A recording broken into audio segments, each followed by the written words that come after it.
Los temas del momento que generan impacto están aquí.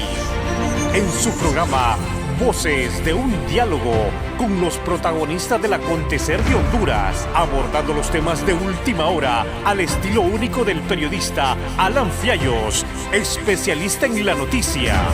A continuación, su programa Voces de un Diálogo.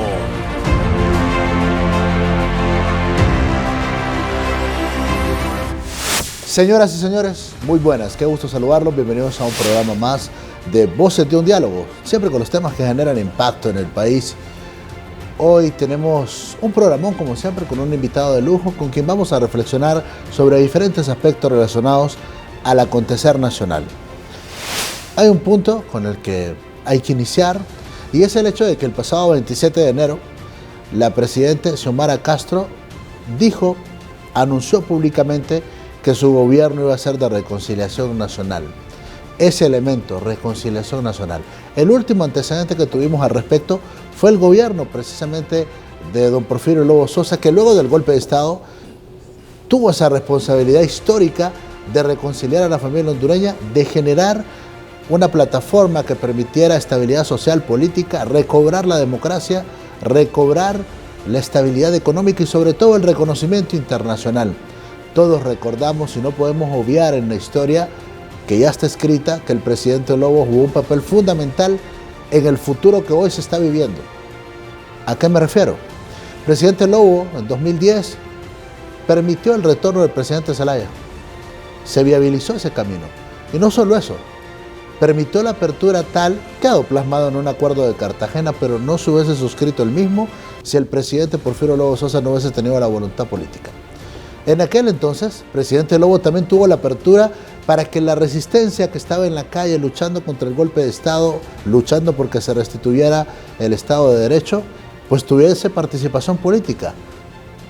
Todo este tiempo después, hoy ese partido que el presidente Lobo fue protagonista en su consolidación y estructuración, está gobernando, está en el poder. Libertad y refundación. Desconocer eso es no conocer la historia, es no conocer los detalles en relación a esa temática. Hoy estamos acá con el expresidente de la República, Porfirio Lobo Sosa. Presidente, muchas gracias por atendernos. Alan, a la orden. Para mí es un honor estar contigo esta noche aquí compartiendo un diálogo. Y bueno, tú eres el hombre que sabe cuáles son las inquietudes del pueblo hondureño, ustedes los medios de comunicación. Y a propósito, felicidades por el Día del Periodista, el día de ayer, a todos, camarógrafos y todos, porque ustedes hacen una labor extraordinaria. Muchas gracias, presidente. ¿Qué tan difícil es echar a andar un gobierno de reconciliación nacional? Bueno, lo que pasa es que los contextos había que ver. Recuerda, yo fui el 2009, hoy estamos en el 2022. Entonces el gobierno está iniciando. La presidenta Xiomara pues hizo unas promesas de campaña, han estado cumpliendo algunas, y me imagino yo que a medida que el gobierno va entrando en su etapa de, como dicen, el principio es difícil, más con la situación en que se recibió por la dificultad de la pandemia, el COVID-19, más la pandemia de Juan Orlando, pues es complicado, porque las finanzas deben estar bastante complicadas y varios temas, incluso temas como el respeto a la ley y todo lo demás, de alguna manera pues sufrió en el gobierno anterior un deterioro terrible, ¿verdad? Y yo me imagino que a medida que el tiempo va avanzando, las cosas van a ir encarrilando. Esperemos que sí, porque lo que el pueblo realmente necesita es un gobierno en que haya paz, un gobierno en que haya, digamos, garantía en el cumplimiento de la ley, porque eso atrae la inversión, que es la que nos genera empleo. Hablar de empleo y no crear condiciones para que haya inversión, como dicen, son dos contrarios que no pueden ser, ¿verdad? Ya creo yo que poco a poco se van a ir encarrilando. Recuerda que hay muchas presiones ahorita de ese tipo. Vemos la presión de la gente por un empleo, que tienen razón, pero también hay otros que están luchando por no dejarlo, que también tienen razón, o sea, es complicado. El panorama que yo espero hacia adelante es que todo se vaya asentando y que caminemos por la ruta que señaló doña Xiomara en su campaña, ojalá que así sea. ¿Qué escenario es peor, el de 2009 con el golpe sin reconocimiento internacional, igual sin recursos recibió usted el gobierno, o el de hoy con todos los elementos que ya nos mencionó? ¿Qué escenario es peor? Bueno, lo que pasa es que en aquel momento no sé cómo pesar ambas cosas, pero en aquel momento sí estábamos bastante complicados, porque como la comunidad internacional rompió con nosotros relaciones, nos quedaron ahí unos 4 o 5 países, de los cuales Taiwán es el que más ayudaba, pero dentro de sus limitaciones normales, ¿verdad? Pero todos los organismos financieros internacionales, todos los países, digamos, grandes que han sido de mucho apoyo para Honduras, rompieron con nosotros, y para eso era fundamental el regreso de Honduras a la OEA, que había sido suspendido. Y usted mencionaba allí el tema de lo de Cartagena. Si usted me permite, le explico un poco el contexto para que lo veamos tal como fue el tema. Mire, el presidente Chávez de Venezuela tenía prácticamente el control de los países de UNASUR, que le llamaban ellos, más las islas del Caribe. De manera que pensar para Honduras sin el apoyo del presidente Chávez en retorno a la OEA era muy difícil. ¿Quiénes nos ayudaron? Porque jamás hay que olvidar esto. Los amigos del FMLN de El Salvador prestaron un importante concurso tratando de influir en él, de que permitiese que Honduras retornase para que el pueblo no sufriese, porque al final que pague las crisis siempre son los pueblos. El presidente Ortega de Nicaragua nos ayudó muchísimo, el presidente Colón de Guatemala, el presidente Fernández de Dominicana, que incluso el día que yo tomé posesión, fuimos a la embajada de Brasil, donde estaba, asilado el presidente Zelaya, para invitarlo a que fuésemos a la base aérea, y el presidente Fernández le abrió las puertas de República Dominicana. Entonces, todos estos países ayudaron mucho, y culminó con el presidente Santos de Colombia, que también estuvo ayudando, y no es remoto que se me escapen otros presidentes del área también que ayudaron en lo que fue la reunión en Cartagena de Indias. En esa reunión estuvo presente el presidente Chávez, el presidente Santos de Colombia, y estuve presente yo. No estuvo el presidente Zelaya, hubo un inconveniente, pero sí habló y estaba de acuerdo con lo que se estaba haciendo. Ahí en Cartagena de Indias se suscribió un documento que se discutió y en fecha posterior pues se firmó, donde estaba, me acuerdo yo, el canciller Corrales, de aquí de Honduras, y estaba también en ese tiempo el canciller Nicolás Maduro, que es ahora el presidente de Venezuela. Y en ese documento que se firmó ahí, pues lo que se decía era, uno, que se debía respetar lo que eran los procesos judiciales que fuesen dentro del marco de la Constitución y las leyes, ¿verdad?, contra los que habían sido víctimas del golpe, ¿verdad? De ahí se habló también de los derechos del presidente Zelaya, uno, de estar aquí en su país, y dos, de fundar un partido político que había mucha inquietud en torno a eso, el Bloque de Resistencia Popular, más un sector del Partido Liberal, y fue parte de los acuerdos. Y a cambio de todos estos acuerdos, podríamos de reconciliación, el presidente Chávez estuvo de acuerdo con que se retornase a la OEA. Eso lo logramos en junio del 2011 y significó para Honduras porque ya de nuevo éramos parte de la comunidad internacional. primeras reuniones que yo iba de observador, me permitían únicamente y me sentaban ahí aparte. No en la mesa principal donde estaban en la mesa de debate. Y bueno, qué decirte, si tú me preguntas, ¿quiénes colaboraron?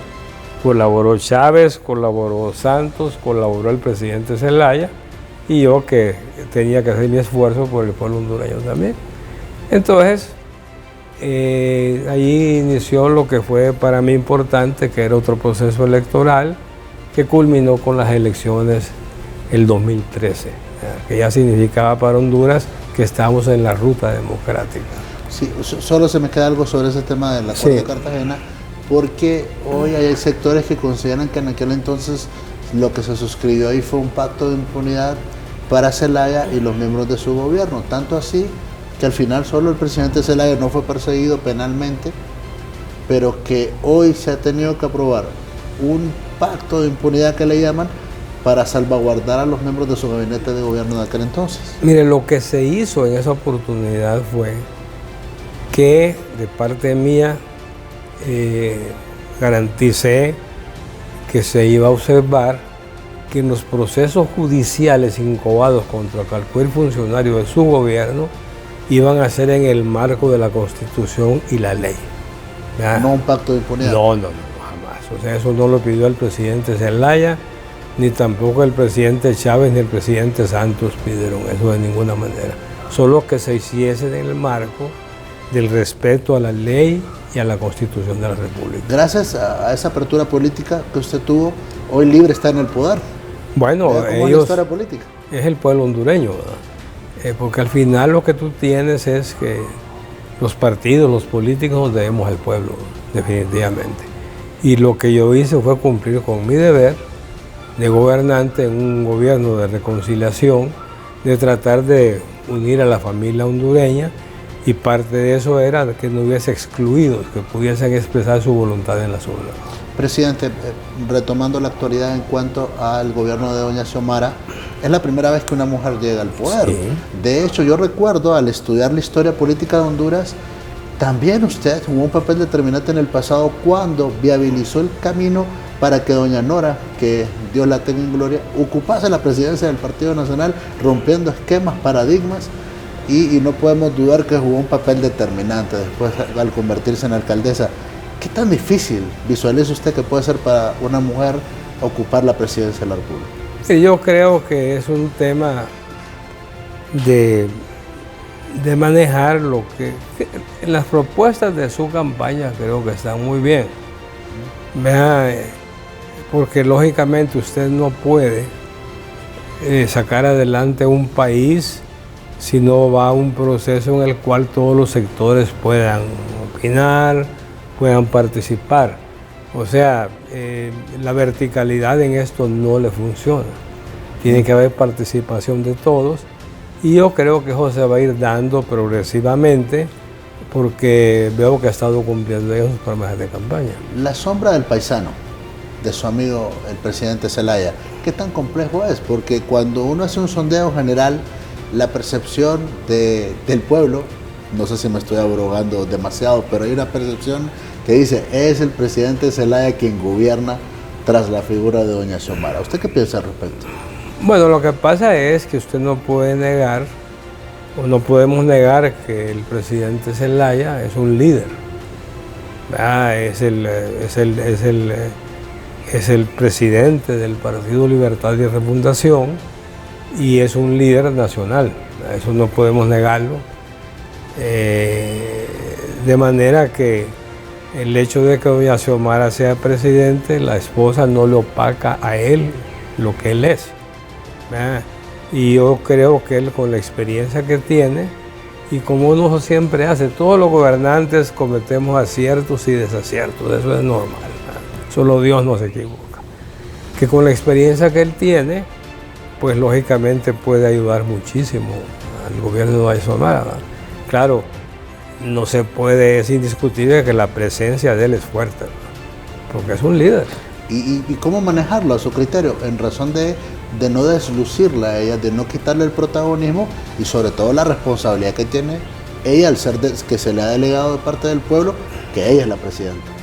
Bueno, es que eso, recuerda que el liderazgo de ella se va fortaleciendo en la medida que va avanzando el gobierno y que es un tema que ellos tienen que manejar. Porque no hay que olvidar algo bien interesante en este proceso. La elección del 2009, yo gané como con el 55% de la votación. ¿Qué factor hubo en ese momento? Que los militantes del bloque popular llamaron a la gente a no acudir a las urnas. Fíjate bien, entonces toda esa falta de presencia en las urnas de un sector determinó, e incluso muchos del Partido Liberal, de que la victoria mía fuese mayor. Entonces, si tú nos traes ahora al 2021, que fue la elección, te encuentras con que doña Xiomara gana con la diferencia más grande que se ha logrado por cualquier presidente electo en el pasado. Y doña Xiomara gana con una diferencia abrumadora. Ahora bien, ¿qué pasó? Que muchos sectores, sin ser del Partido Libertad y Refundación, dieron el voto a doña Xiomara. Habrá muchos que simpatizaban con ella, habrá otros que no simpatizaban con ella, pero lo que unió a esa gran masa de la población fue un sentimiento que se hizo a nivel nacional contra Jo. Entonces la gente decía, fuera Jo, fuera Jo. Y eso se hizo, y sobre todo en los jóvenes. Eso es importante que en su análisis ellos lo tomen en cuenta. ¿Cuánto de esa masa votante que votó abrumadoramente por ella eran de Libertad y Refundación? ¿Y cuántos eran votos que querían sacar a Jo por simpatía con ella dieron el voto? Porque si no tomas eso en cuenta, entonces sí puedes generar un desencanto en la población. Interesante.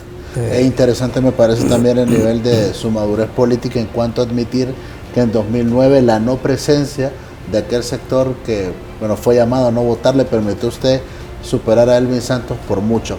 Presidente, fuera Jo y Juan Orlando Hernández, mire, yo tengo la oportunidad todo este tiempo después de poder platicar con usted y yo, ¿qué le digo? Procuro ejercer el periodismo en un contexto fuera de aquello que es morbo, de aquello que representa lo que el pueblo quiere escuchar. Pero usted, en esta entrevista, usted pregunta lo que usted quiera. Y en ese sentido, quizás le han hecho las preguntas, quizás 1.000.000 de veces, desde que trascendió su ruptura con el presidente Juan Orlando Hernández. Pero yo le consulto, presidente, porque en aquel entonces yo estaba ahí cubriendo muy de cerca la relación política de ustedes. Y no logro entender a dónde estuvo el quiebre. Todavía hoy no entiendo a dónde estuvo el quiebre con un personaje al que usted lo convierte en secretario del Congreso, lo convierte en presidente del Congreso y me atrevo a decir que lo convirtió en presidente de la República. ¿Qué pasó? Mire, uno es que hay cosas y acciones que uno lleva adelante por cumplir con un deber. Por ejemplo, si yo soy un presidente que el Partido Nacional fue el que me cuidó las urnas y prácticamente me llevó al poder, entonces yo debo lealtad a ese partido. Y mi deber es tratar de que el siguiente sea uno de mi mismo partido. Y eso fue lo que pasó con don Juan Orlando.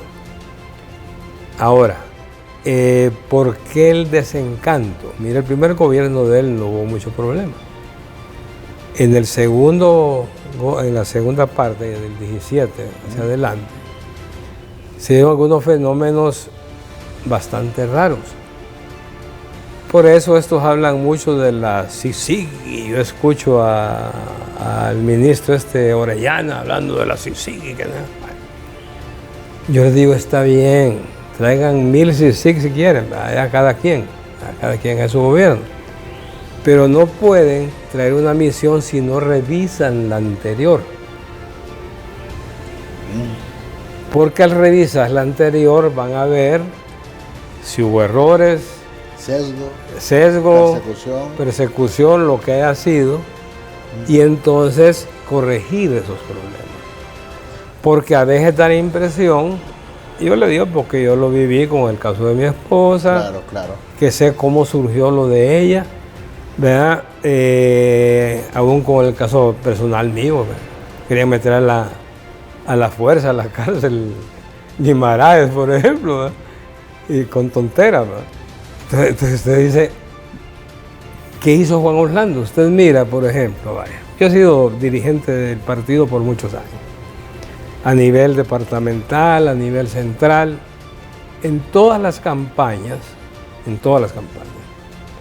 el comité central de campaña y el candidato aprueban el presupuesto de cada departamento para las elecciones y le mandan el dinero al coordinador de campaña departamental. Ese coordinador no sabe de dónde viene el dinero. Él solo sabe que le mandaron el dinero, que lo aprobaron, pero que se lo mandó el Comité Nacional de Campaña. Y yo estuve con los de la MASIC, allí en la oficina de ellos, con el departamento legal, por cierto, y les digo, miren, eso es injusto lo que están haciendo. Porque esos líderes departamentales no saben de dónde viene el dinero. Solo el candidato y el Comité Nacional de Campaña saben de dónde viene el dinero. ¿Desde que los van a culpar?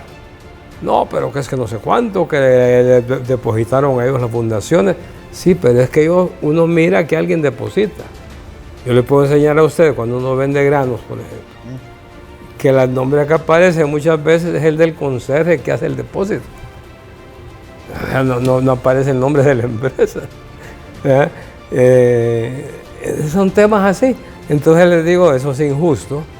Y aunque digan que Pandora, esos líderes del Partido Nacional, emblemáticos, óigame, que han dado su vida por el partido, a mí no me la hacen.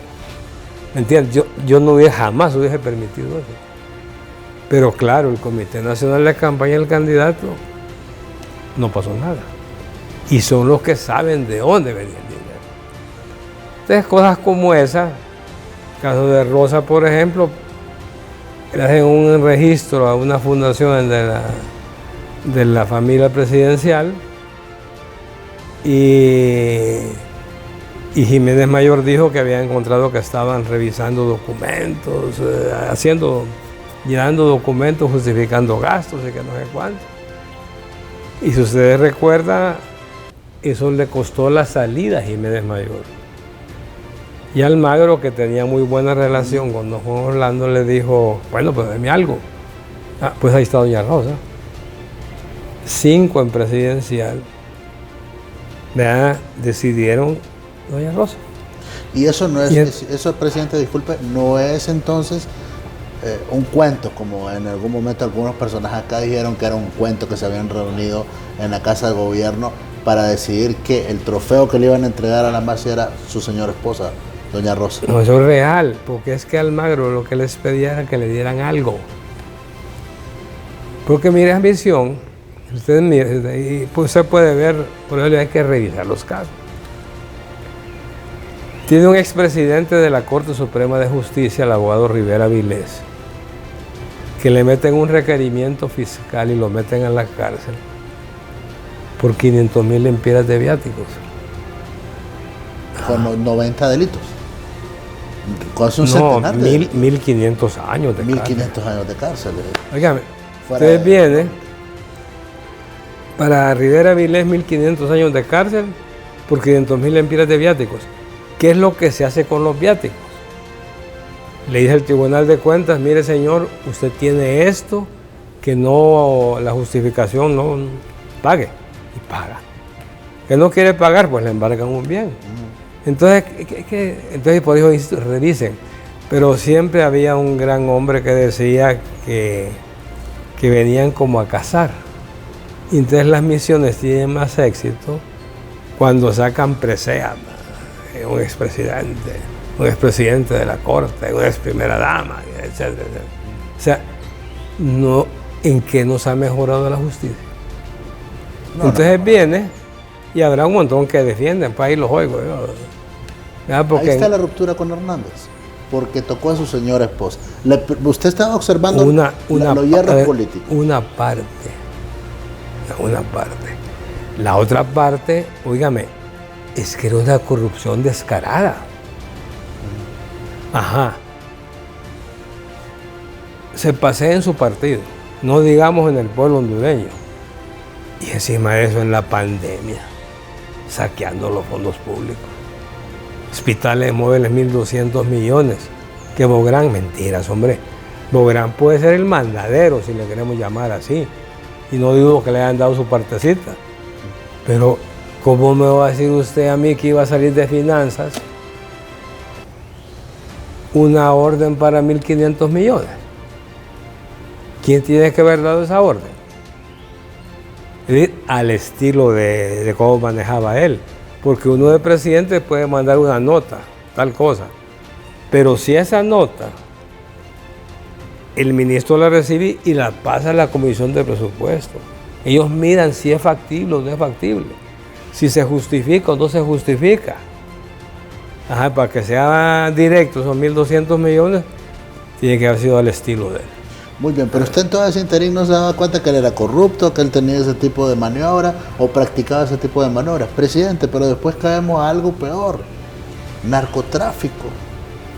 De acuerdo a lo que uno lee en las acusaciones que se le están planteando a él en la Corte del Distrito Sur de Nueva York, resulta que desde 2004 era narco.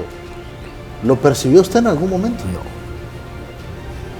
Es más, nadie, si usted le preguntara a los que estaban en el Consejo de Seguridad todos los años, por lo menos en el gobierno mío, yo estuve en el gobierno de Maduro como presidente del Congreso, nunca se escuchó nada. De ahí fui presidente de la República, olvídese, nada. Nada, presidente. No, nada. Había que ver qué tiene la fiscalía ya. Y lo menciono como elemento, hay quienes consideran que cuando uno escucha por WhatsApp, que hay una plática, pero nada concreto, como que genera alguna duda al respecto, ¿verdad? Bueno, lo que pasa es que ya está en un juicio. Claro. Había que ver qué le presentan. Había que ver qué es lo que... Ese momento cuando lo enchachan, ¿lo estaba viendo en directo usted? Sí. ¿Qué se le pasó por la mente? ¿Qué se le pasó por su corazón? Mire, usted sabe cómo agarraron, por ejemplo, a Doña Rosa. La montaron en una paila, la anduvieron paseando por toda Tegucigalpa, sí, como una presea. Un gran logro de la UFESIC y de la MASI. Entonces estos vienen y dicen, sí, pero revisen.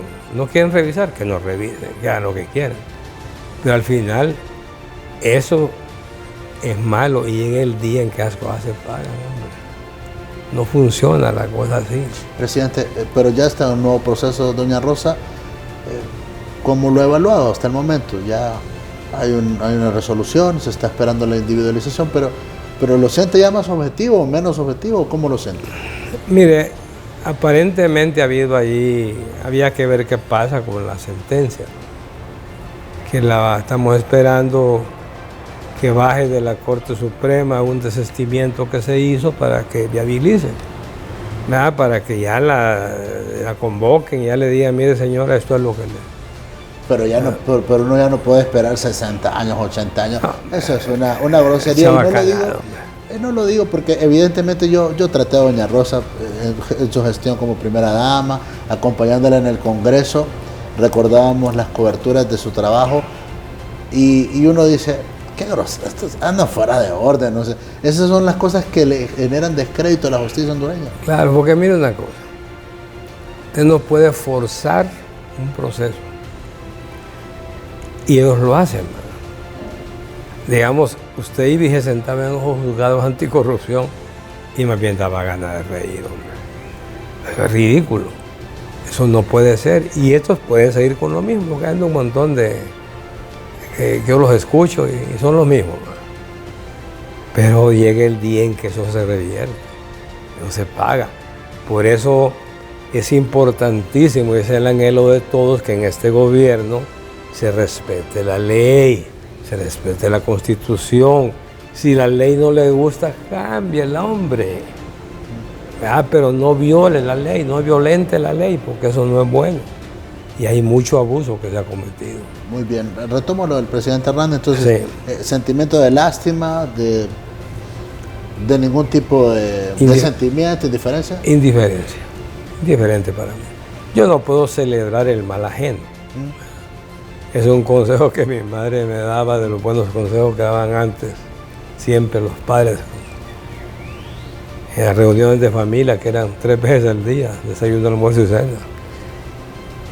Y me decía mi mamá siempre, Pepito, nunca te alegres del mal ajeno. Y ahora, presidente, vienen rumores tras rumores. Ya empiezan a especular que vienen 2 expresidentes que podrían ser sometidos a un proceso de extradición. Le digo que en el marco de la seriedad que tenemos que abordar estas cosas, pues bueno, se presume que es el expresidente Manuel Zelaya y que es usted. Sí. En el caso particular suyo, ¿tiene algún temor? ¿Tiene usted alguna reserva en cuanto a tener que ir a enfrentar la justicia de los Estados Unidos? Yo le digo una cosa. Yo nunca he sido amigo, socio y mucho menos colaborador de ningún tipo de delincuente, ni de narcotraficantes, ni de nada. Dicen que a veces le pueden fabricar procesos. Pues si piden una... Es más, yo no ocupo ni que me anden ahí exhibiendo, que me digan ya está, vaya, pues ahí voy. Yo voy allá. Porque le decía un hijo mío, oye, hijo, ¿qué voy a hacer ahí? Yo nunca he hecho ninguna acción que beneficie a ningún narcotraficante. Porque si usted mira que ahí dijo uno, no, que le dieron un soborno cuando era presidente para que diera contratos. Óigame, ¿y quién da contratos? ¿El presidente da contratos? No. El presidente no da contratos, los da el ministro, y el ministro los da de una lista de empresas calificadas. ¿Y entonces? No es una responsabilidad directa. Claro, no. Y otro que dijo que me había mandado con mi gente de mi seguridad, que no sé cuánto. Déjala, hombre, que yo había mandado tropas a la frontera. Ellos creen que como que aquí es un potrero. Comandante, manda las tropas allá a matar a tal. No, le cuestionan el tema de su hijo Fabio. Entonces dicen, bueno, si Fabio estaba metido, es como que indudable que su papá estaba metido. ¿Eso cómo lo ha manejado? Dígame, ¿cuántas cosas hacen los hijos? Se las hacen ahí, abajo de la ciudad. Esto está sentado que no hay cuenta se da. A mí nadie me informó nada. El único reporte que tuve de él es que decían los de seguridad que se les perdía. Pero todos pensábamos que era que hacía lo que hacen muchos hondureños, que agarran ahí y se van con alguna amiga. Es que me imaginar yo. Abogado y notario. Tenía representación de 5 bancos. De ir para hacer escritura. Dígame usted dónde está la lógica. Y si usted lo mira, no tenía dinero. Ahí estábamos con su familia, 3 muchachas. Yo les ayudo, ¿y qué voy a hacer? Mis nietas las quiero, yo les ayudo. No tienen por qué pagar por culpa de aquel allá. Solo categóricamente. Sí. ¿Usted no tuvo vínculos, ni ha tenido vínculos con narcotráfico? Jamás, hombre. O sea, si más bien mi lucha ha sido contra la delincuencia. Disculpe, presidente. Aunque aquel decía que aquel decía que lo combatía aquel y decía, que nunca ha estado vinculado a narcotráfico. Él no puedo negarle que él peleó contra la delincuencia. Eso es real, o sea, en su gobierno. Pero quien se pone de acuerdo con la embajadora Kubisky para el tema de la extradición fui yo. Yo fui el que me pidieron. Yo me puse de acuerdo con ella, nos reunimos allá en Miami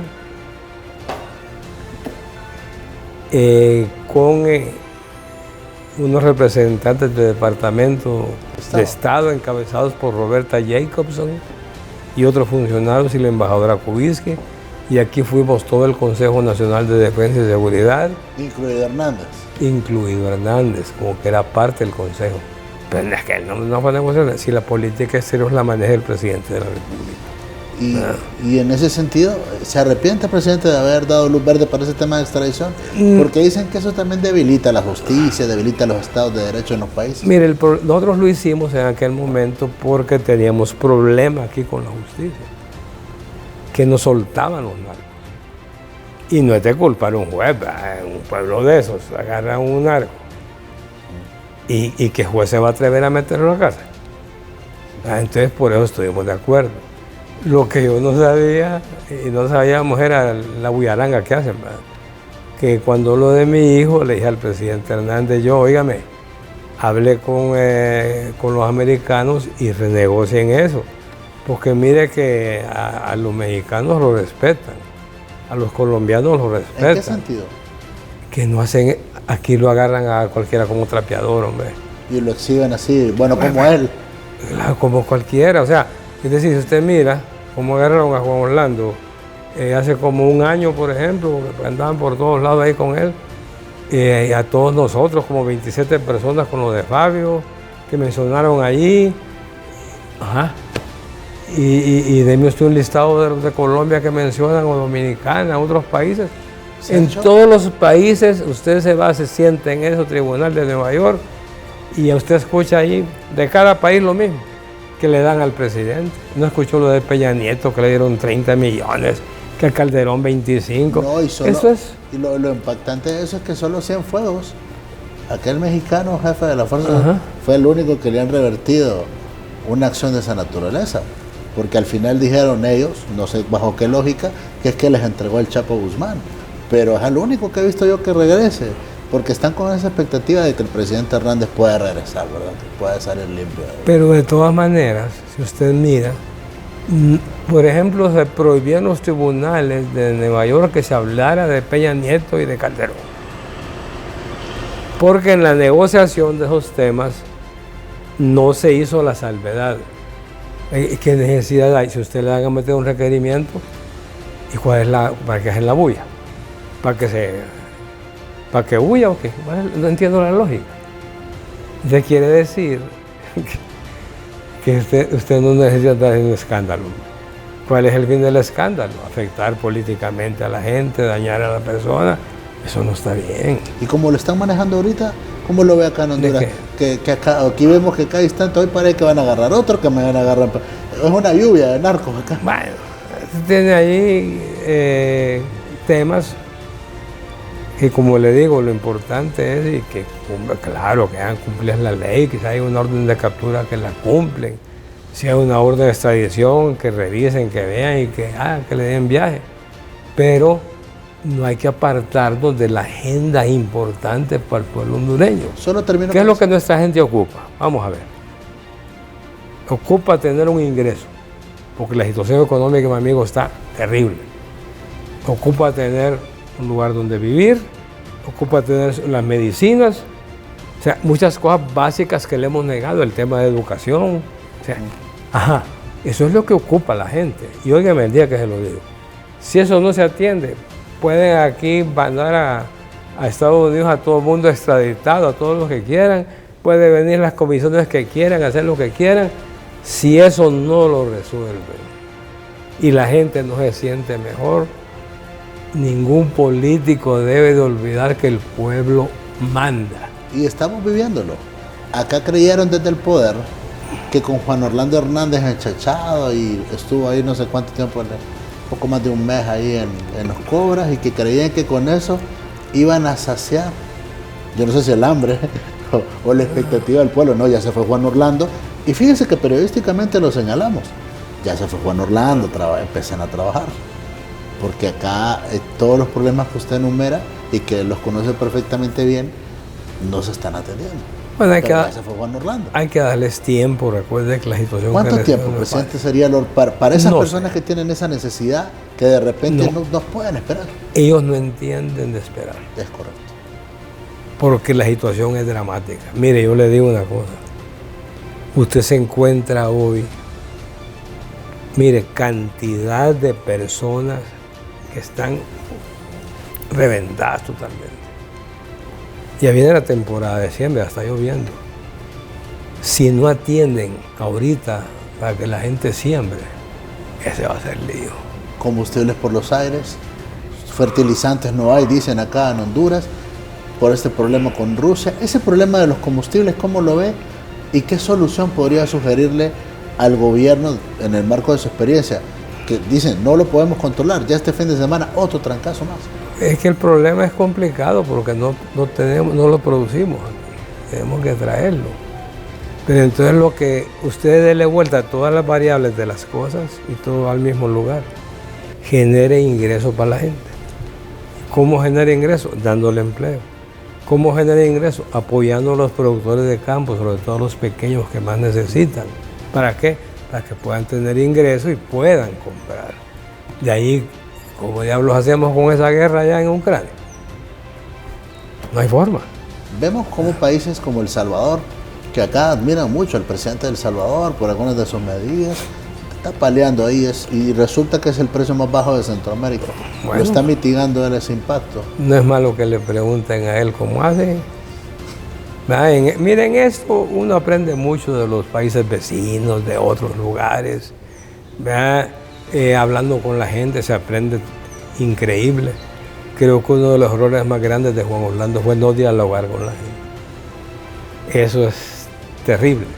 ¿Por qué? Porque si hay cosas que uno aprende de la gente, de sus problemas y aprende de sus soluciones, es hablando con ellos.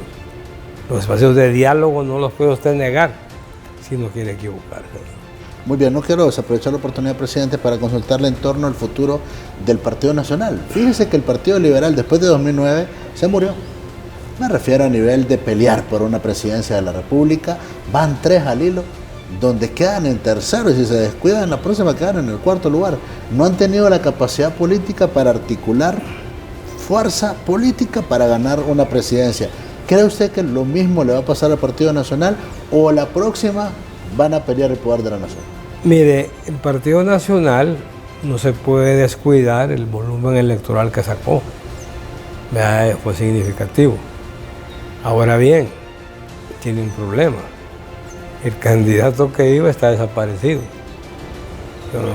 Al menos yo no he vuelto a oír nada de él. Es decir, he hablado un par de veces, pero públicamente está ausente.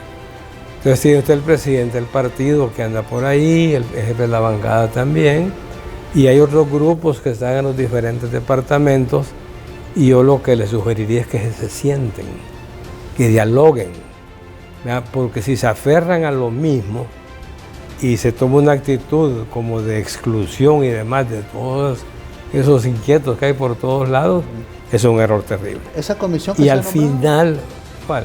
Una comisión de la vieja guardia que anda trabajando ahí. No, no es de la vieja guardia, son nuevos guardias.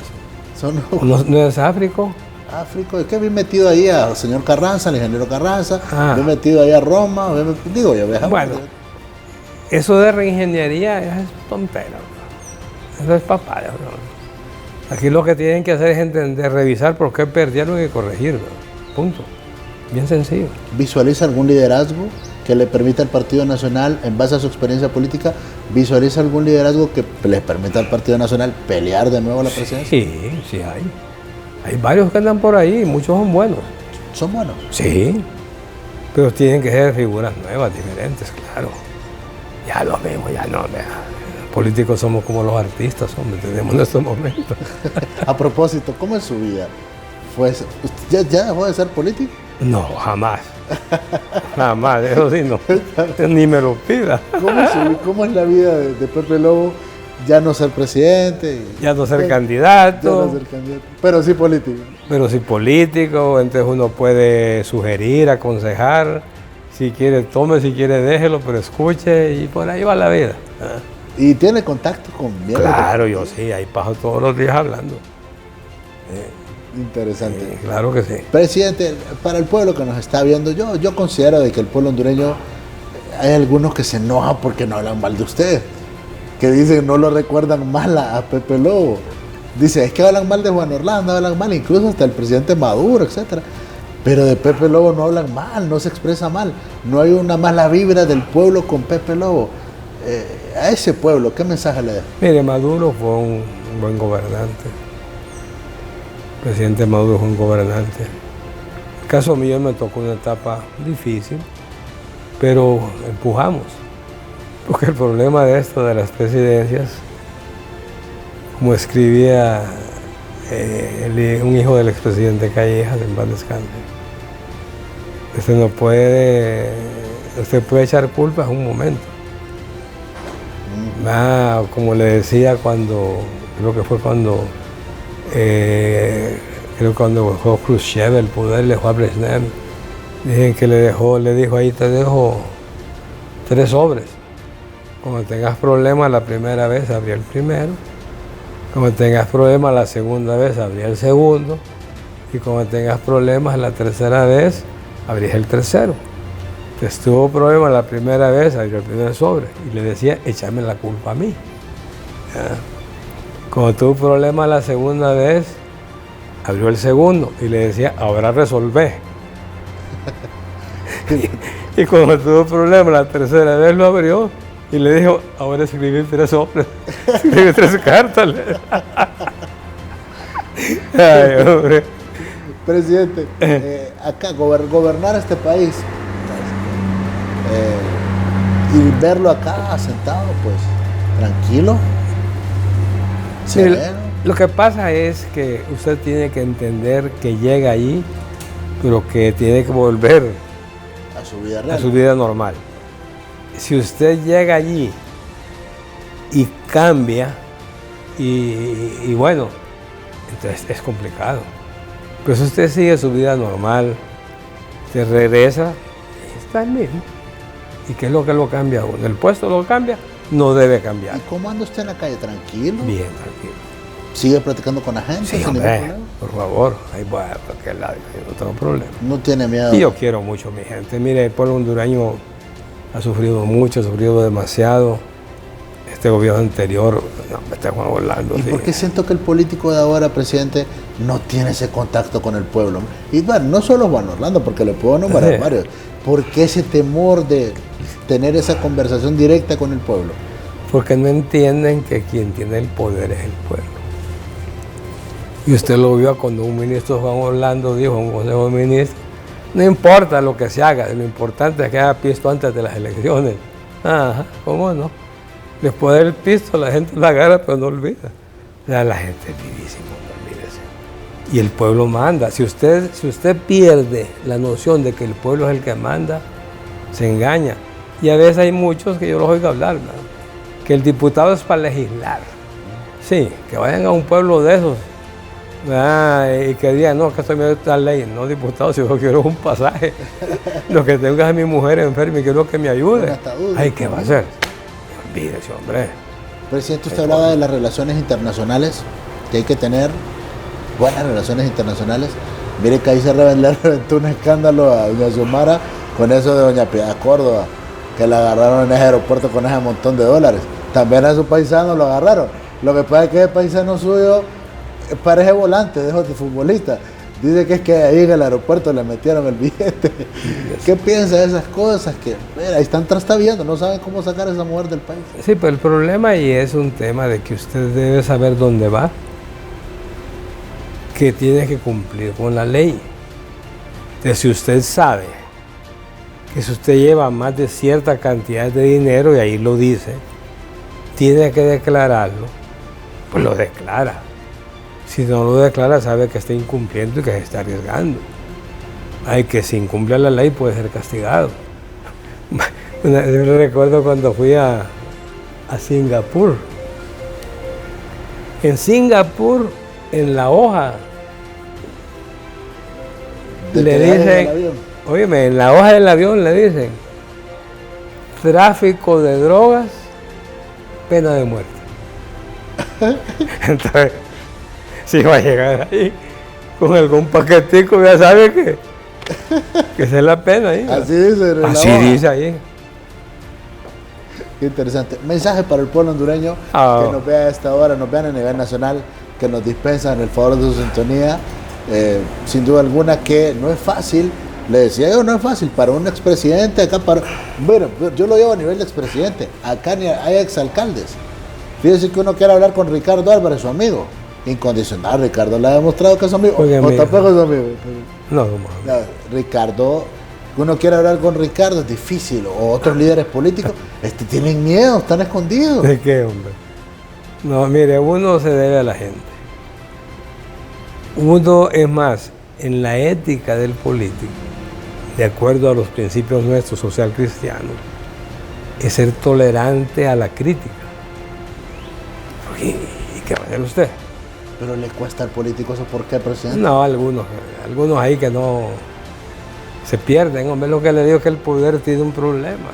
El poder pierde, nubla la mente de los hombres y mujeres, como es aquel. Imagínense, la labor de uno es difícil porque uno tiene que evaluar. Pero acá en estos tiempos el político es, y lo dicen los estudios de la CIP, Sociedad Interamericana de Prensa, que acá en Honduras es difícil. Acá se enojan, uno no puede decir algo en relación a la gestión pública porque ya es enemigo. O le dicen, escríbame las preguntas. Esto sí, esto no. Yo estuve en más de una conferencia suya y me tocó, yo le hice hasta 3 preguntas. 5 preguntas y no había ningún problema. A Juan Orlando no le puedo hacer ninguna, presidente de la República. Y a doña Xiomara, por lo que veo, está duro que le haga una pregunta. No, pues ahí va a ir. Está empezando, hombre, y es pillado empezar como estamos ahorita, complicadísimo. La gente pidiendo trabajo, la gente pidiendo todo, porque la situación está dramática para la gente. Y la gente, si usted le dice, no, tenga paciencia, ¿y cómo va a tener paciencia? Si está aguantando hambre, no puede, es complicado. ¿Y si se quieren quedar esta gente, qué piensan? El pueblo manda. Y el que equivoca, olvídese. ¿El mensaje para el pueblo, presidente? No, un cariño siempre, un saludo y que tengamos fe, esperanza que todo va a ir bien. Y el que vaya mal, pues ahí vienen. Pero de 4 años, 3 años y medio, otra vez elección. Así que ahí va la vida. Presidente. El pueblo manda, no olvide jamás eso. Presidente Porfirio Lobo Sosa, hoy acá con nosotros en Voces de un Diálogo. Muchas gracias a todos ustedes que han estado súper pendientes de este programa, escuchando estos elementos importantes que sirven para refrescar esa madurez política que debe de tener este pueblo. Hay que enseñarle política al pueblo, así que hoy esperamos que haya sido de un aporte clave para que el pueblo hondureño entienda qué está pasando en el país. Muchas gracias, presidente. Muchas gracias, amigos televidentes. Con permiso. Los temas del momento que generan impacto están aquí, en su programa Voces de un Diálogo, con los protagonistas del acontecer de Honduras, abordando los temas de última hora al estilo único del periodista Alan Fiallos, especialista en la noticia. Voces de un Diálogo, de lunes a viernes a las 8 de la noche, por Cholusac Sur, Canal 36.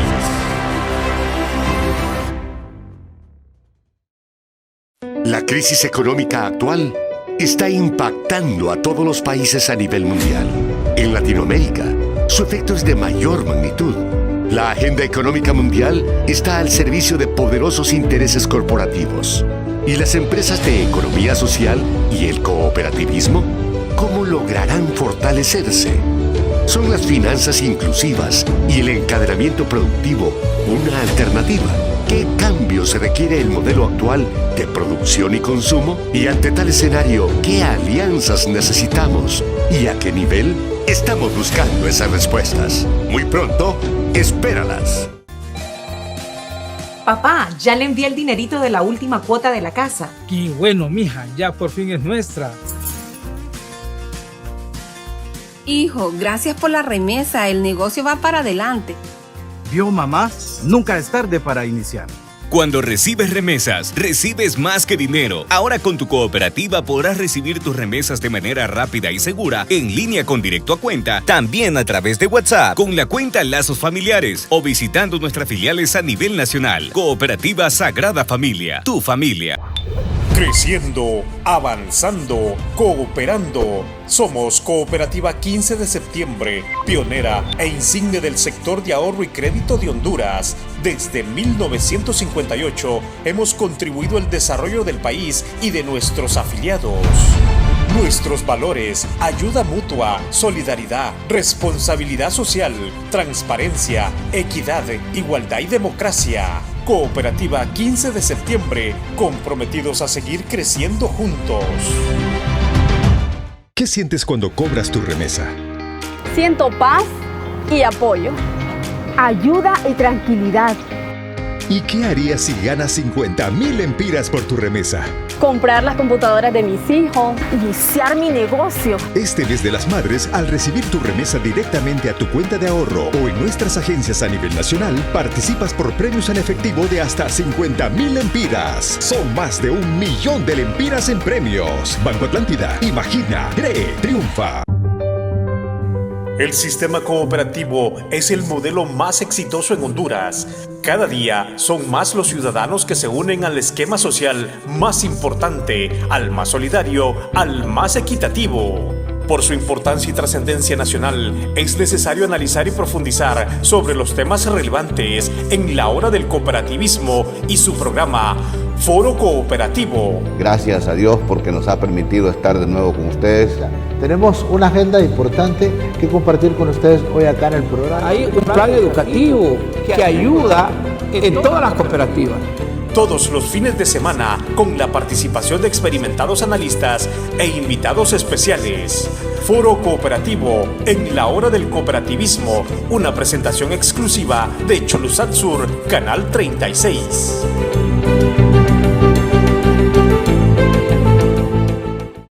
Celebramos 109 años de confianza con los préstamos Atlántida. Recibe las mejores tasas y beneficios en nuestro aniversario para que tengas la confianza de decir sí, sí a tu casa desde 7.9, sí a tu auto desde 9.25, sí a tus metas personales desde 17%. Solicita tu préstamo en línea o en nuestras agencias a nivel nacional. Banco Atlántida. Imagina, cree, triunfa.